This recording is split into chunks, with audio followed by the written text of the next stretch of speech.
Greetings and welcome to the Daily Devo for Monday, the 28th of August today.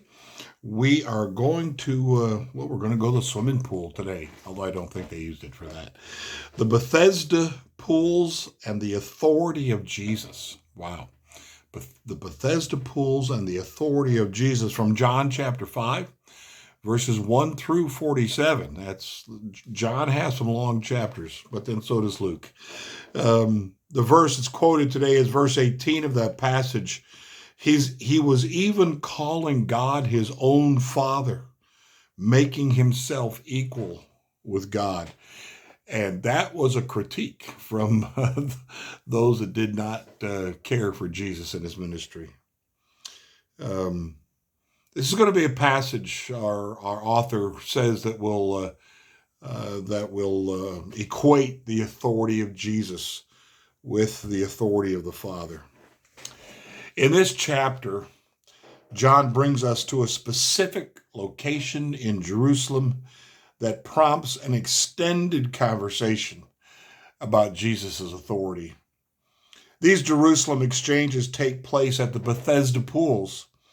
This was part of the city's water collection system designed to capture runoff water for Jerusalem's residents. It went through several stages of development between the 8th century BC and the 1st century AD. By the time of Jesus, it consisted of two pools, divided from one another by a dam.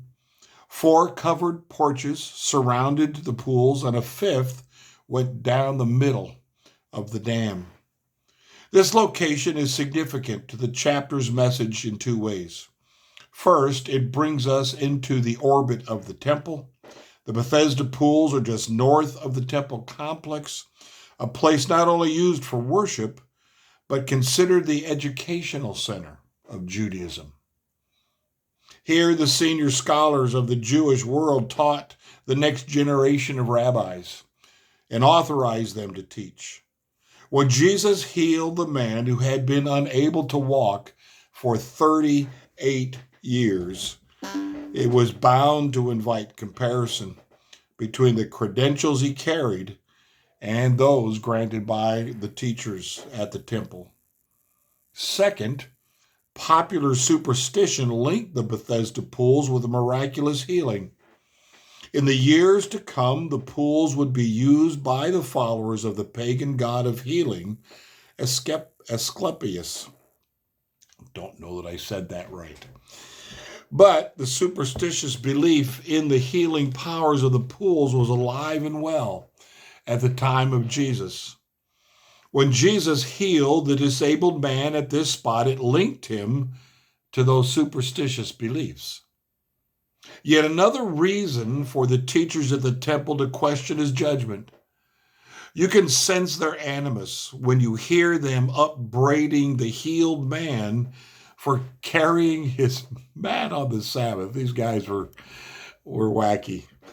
Here's a man crippled for 38 years. Now he's healed. Now he's up and walking, and all the legalistic Pharisees can say is, this is the Sabbath. You should be walking on the Sabbath.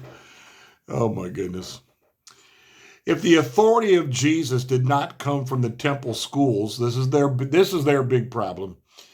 If the authority of Jesus did not come from the temple schools, where did it come from? Jesus pointed to 3 pieces of evidence that indicated that his authority was greater than that of the temple teachers, no matter what they thought of him. First, he urged his listeners to consider all his works, including those to come, namely the raising of the dead and final judgment, John 5, verses 28 and 29. Second, he pointed them to the testimony of John the Baptist in verses 33 and 34. And third, he directed them to his Father's own words that spoke of the Son's equality with the Father recorded in their Bible, and that's in verses 36 to 39 of our passage. I like I like the way he puts this. if the authority of Jesus did not come from the temple schools? Where did it come from? This is what Jesus's opponents struggled with all the time. This is why they needed to end Jesus, to end his ministry. Too many people were believing in him. Too many people were following him. And every time they tried to trap him, he escaped the trap and left them in it. Their stories and their accusations and all the stuff they tried to pull. And we need to see ourselves that way in this world in which we live. People want to know, where you get off saying that? Well, we point them to God. We point them to the Word. We point them to the truth. Now, how they take it, that's up to them. No matter, Jesus pointed to 3 pieces of evidence that indicated that his authority was greater than that of the temple teachers, no matter what they thought of him. It's natural human stuff to worry about, to be overly caring about what people say about you. I mean, it starts when we're young. We want to be loved. We want to be accepted. When we get to school, we want the cool kids to think we're cool. And so we consume ourselves with what they say, what they think. Are we included? How do they see us? What's their opinion of us? Social media has upped that to the nth power. So many kids in depression because it doesn't look, when they look at social media, my life sucks. Excuse me if that offends. But that's the problem we have. We care too much about what others think.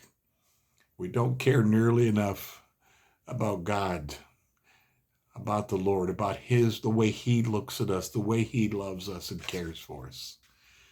That's how Jesus operated. He knew what he was there for, and he knew who he was. He knew who he was, and he was confident in it.